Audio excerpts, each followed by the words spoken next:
After Isagi intercepts the ball from Rin last game, it looks like the ball actually goes out for a throw-in. And with the dual system that PXG have chosen to deploy, it looks like all of BM's players have been set on high alert, since they wasn't expecting for both Shido and Rin to be playing at the same time.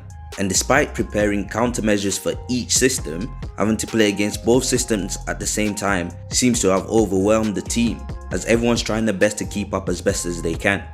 Yo, what's good everyone? I'm Raito 6 and this is BLUELOCK chapter 250.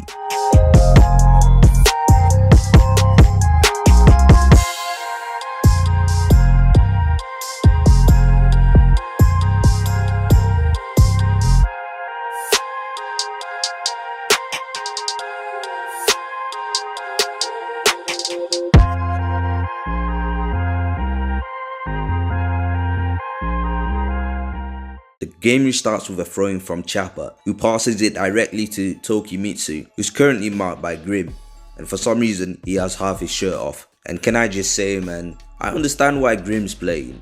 Without him, Kaiser would only have Ness on his team, which is a little unfair, but I don't think he's gonna last, since he's pretty useless. Anyways, Tokimitsu and Nanase start pressing up the pitch, and whilst all this is going on, it looks like everyone's keeping an eye out for Charles, and Isagi points out that it looks like Charles is a metavision user. I think this is obviously the case, since we already know that most high level players will most likely already have metavision. But for Charles to have it, it shows you how much of a prodigy he is, and he may be someone that actually has metavision on par with Isagi, although I don't think he'll use it in the same way, since he does point out that he doesn't like physical battles later on in the chapter. So we see Charles making a move, closely marked by Raichi, and Isagi tailing him, as we see that one of the PXG players is angling for an opening to pass it off to him.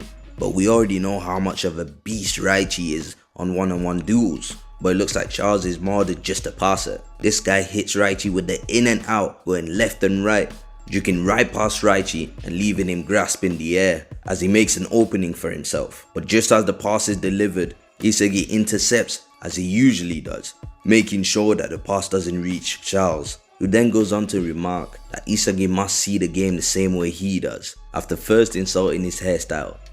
The ball that Isagi clears actually makes its way over to Kaiser's team, with Grim and Ness exchanging passes and making inroads up the field. But whilst all that's going on, Charles recognizes Isagi as one of the tacticians for BM and challenges him to see who can control the match from here on, during which time Ness is having an inner monologue talking about the crappy little tactics that they have set up for this match, which basically involves Isagi doing all the defensive work and then picking up any loose ball and going on the attack. So it seems in this game, Kaiser has decided not to do any defensive work, despite his metavision being a useful tool in defense. And as they draw nearer to goal, Ness receives the ball from Grim and is caught up by Tokimitsu with Zantetsu in tow, as they look to steal the ball off him. But just before he gets there, Ness manages to get the pass away to Kaiser, who traps it with his chest and activates his metavision. Now just a side note, I don't know if this is the case or not, but it seems like most other players with metavision tend to activate it here and there, but it seems like Isagi is one of the only ones constantly in a metavision state for the majority of the match. Now,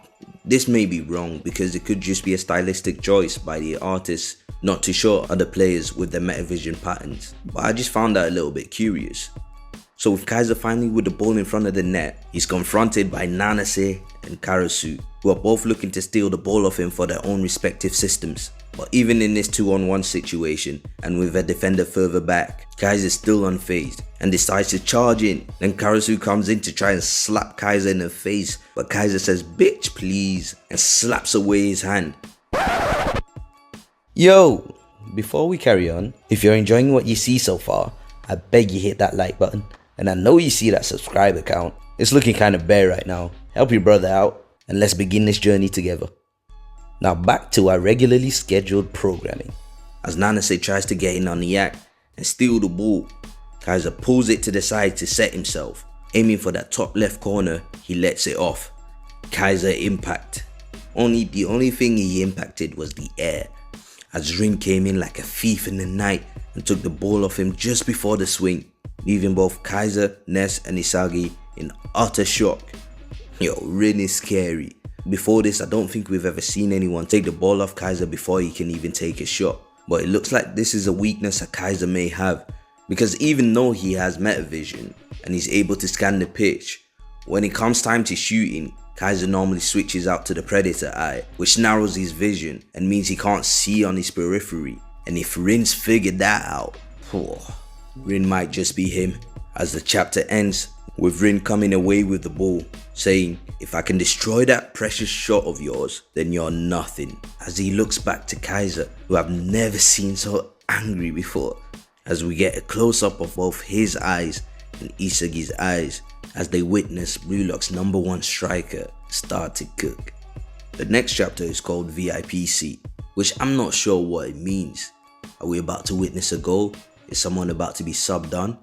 I doubt it, but now since Rin's finally got the ball, I actually can't wait to see what he does with it, because you've got to remember it's been a while since we've actually seen Rin play, only getting little snippets here and there from his previous games. But the last time we actually witnessed Rin do anything was in the U20 game when he went berserk, and I'm really curious to see if that's something that he's implemented into his game, or maybe something that he can now control. So it's really going to be interesting to see how his dribbling has changed since then.